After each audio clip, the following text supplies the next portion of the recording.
This is why I had kids.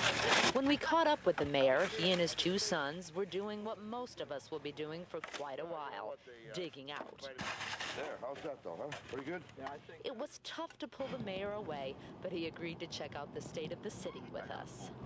You can see that the streets are in pretty good shape. The streets are open and passable thanks to 60 plow crews that have been working around the clock. The streets are not all that bad, and for the amount of snow that we had, and the crew being out there for like 24 hours now, it's really, we've really done a great job.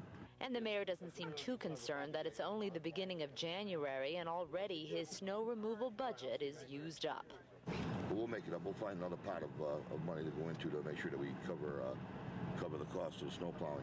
A parking ban remains in effect in Hartford. So far, the city has had to tow 170 vehicles from the streets. People have to understand when you have snow, the cars got to be off the streets for the plows to do the jobs.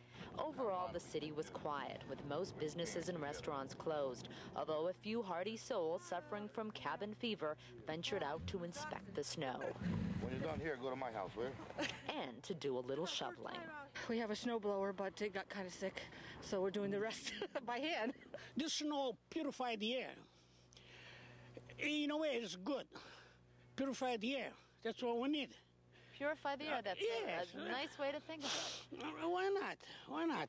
I don't like to see that much snow, but what are you going to do?